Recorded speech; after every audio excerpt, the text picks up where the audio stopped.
Thanks for listening to The Leader. And remember, you can subscribe through your favourite podcast provider to make sure you get it every day at 4 p.m.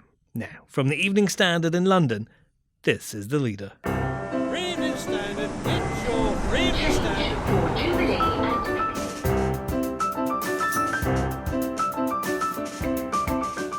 Hi, I'm David Marsland. Boris Johnson has spoken exclusively to the Evening Standard's political editor Joe Murphy.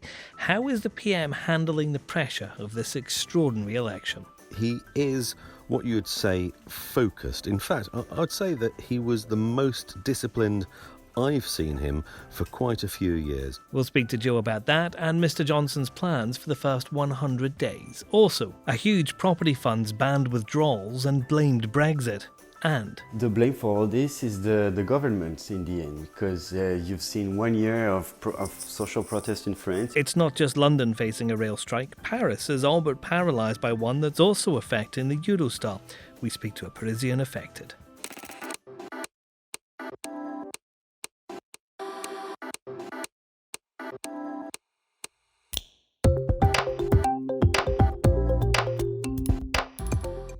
Taken from the Evening Standard's editorial column, this is The Leader. For the whole thing, pick up the newspaper or head to standard.co.uk/comment. In a moment, Joe Murphy on why Boris Johnson says there are 7 days to save Britain.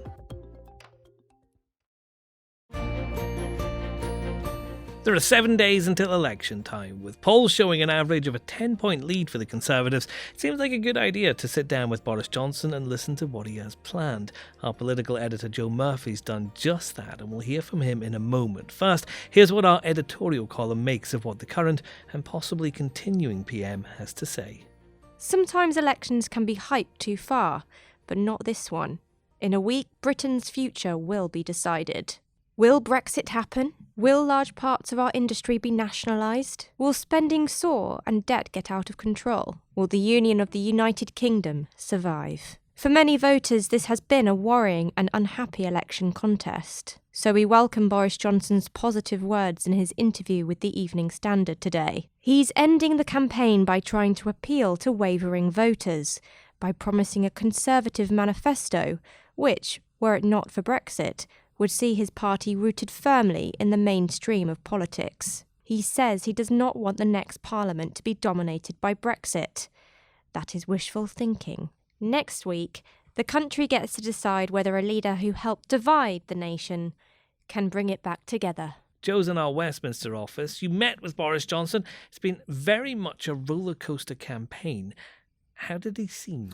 Well, he is what you would say focused. In fact, I'd say that he was the most disciplined I've seen him for quite a few years. Now, by that I mean he was sticking rigidly on message. He wasn't getting thrown by trick questions. He wasn't being lured down the primrose path of sort of stray topics, even when they were sort of in favour. You know, Jeremy Corbyn pretending to have watched the Queen's speech and being caught out. He wouldn't get drawn on any other things. He was sticking to his core message, and that is a sign that I recognise from when he was standing for mayor. And he would pull out a big binder of questions and answers quite openly and quite without shame, because he is a man, when he really, really wants something, he lasers down to focus. And that's where he was. It wasn't shambling Boris. It was focused Boris. And the polls are suggesting, I think the most recent ones on average are showing a 10-point lead for the Conservatives. Did he strike you as a man who thinks he has this in the bag? He struck me as somebody who wasn't going to take any chances. He wasn't going to take his foot off the pedal, and he wasn't going to take his hands from round the neck of his opponent, who he thinks he's got on the ropes, I would say, but who is terrified that in the last moments of the round his opponent could wriggle away and breathe again. So he was relentlessly attacking Jeremy Corbyn. I mean, he spoke about some of his own big projects, his big picture, but time and time again he came back to saying, but look, all of these big plans I have and my big vision is at risk, because if I don't get an overall majority, the Commons, the Parliament won't let me be Prime Minister anymore. they'll find a sort of alliance that'll put Jeremy Corbyn in at number 10. And that is the big dilemma for the Conservatives, isn't it? Because they could get the most seats, but if they can't get this plan of action through Parliament, it's all for naught, isn't it? That is exactly what the Prime Minister would tell you given half a chance. He keeps coming back to, we've got a Parliament that hasn't let me make any moves. Give me a majority and we'll see something different, a completely new story. And there's an interesting thing here. You've got to go back, if you think about it, to 2001 before you can have a situation where there was a Prime Minister who was potentially going to serve a full Parliament with an overall majority. You remember that in 2005, Tony Blair was at the fag end of his years and he was forced out after 2 years. In 2010, David Cameron had to form a coalition.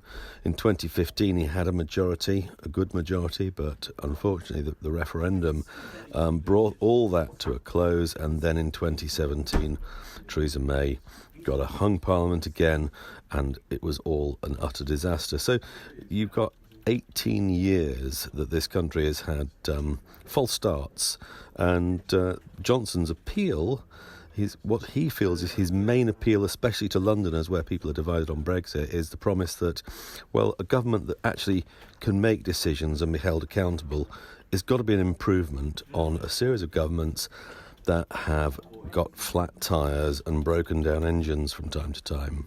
Obviously, you're still a very young man, Joe, but you've covered a couple of elections in your time. How does this one compare in terms of the stakes that have been raised and the extraordinary way in which these campaigns have been run? I think in terms of the stakes, I mean, the difference between the parties is really very, very wide, much wider than I can remember since the 80s. William Hague, who I interviewed earlier on this week, made a very interesting point. He said, well, if you think about it, the Tory tax policy now is quite similar to the tax policy that Tony Blair had in 2001. But in other respects, the parties have pushed really wide apart. So you have the Brexit is the issue that is the immediate dividing line, but behind that you've got spending differences that are enormous and borrowing that is unrecognisable by past terms. I think what you've got for the first time since the 1980s, a real sense that the country will go in different directions depending on who wins. There was a time of triangulation and third ways and middle ways and husky hugging when it felt like the two front benches were only a sort of, a hairbreadth between them. But now, no, it's very different. Next. A huge property fund has blocked savers from withdrawing their cash, should the city regulator have stepped in sooner.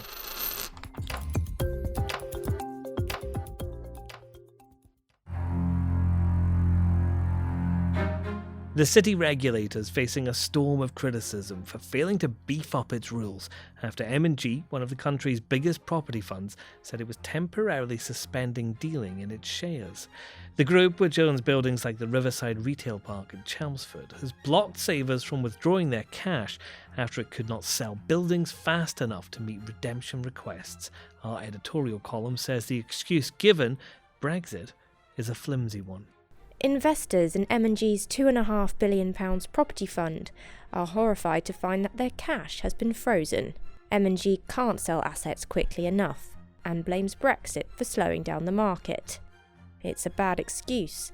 3 years in, Brexit's hardly a surprise. Investors have been let down by the fund, but it should never have been allowed to make the impossible promise of good returns and easy access to cash in the first place. Our financial markets are supposed to be regulated. Anger at M&G should also be directed at the Financial Conduct Authority for not stepping in.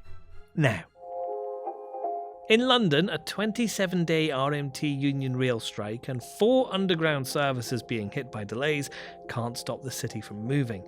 Over the channel in Paris, though, something very different's happening. The city's been brought to a halt by a massive strike over pensions. More than 80% of train drivers are on strike, just about every regional train's been cancelled, and all but 5 metro lines have been shut down. It's also hitting the Eurostar, with around half of their trains cancelled.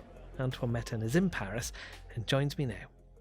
This is happening after so much disruption in the city caused by those yellow vest protesters. Aren't people getting a bit fed up of not being able to go about their lives?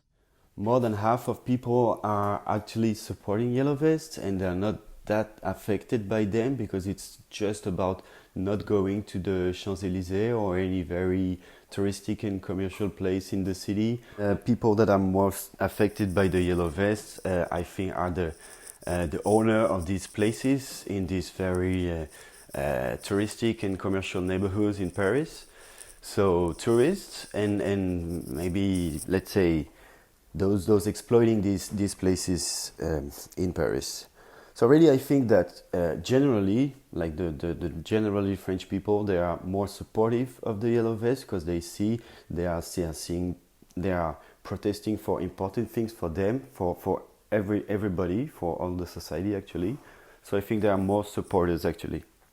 Who's getting the blame for all this? Well, I would say that the blame for all this is the government in the end, because you've seen 1 year of social protest in France. It's the first time we have so long of a protest, and it's not only Yellow Vest. It's in so many parts of society. The hospital is in a big crisis. All the public servants are being squashed, and specifically the poorest people in society.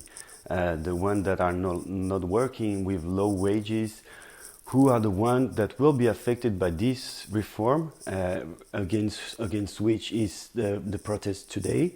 Both the unemployment insurance and the retirement system in France are being really attacked by this government, and people, they see that it's about their life. So I think the movement of today is very much general one, and the union, what we call the convergence des luttes. And I think many people see that people are courageous to go in the street because police is very strong these days. The policial repression is very hard under this government, much harder than it was before.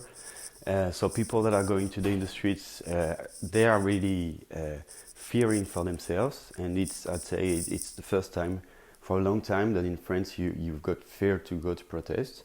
But I think it's very supported by the society as a whole. And that's The Leader. We publish at 4 p.m. every day, so please do subscribe to make sure you get us nice and early. And also try out our bulletins on smart speakers. There's a new one of those every morning at 7 a.m. We'll see you tomorrow.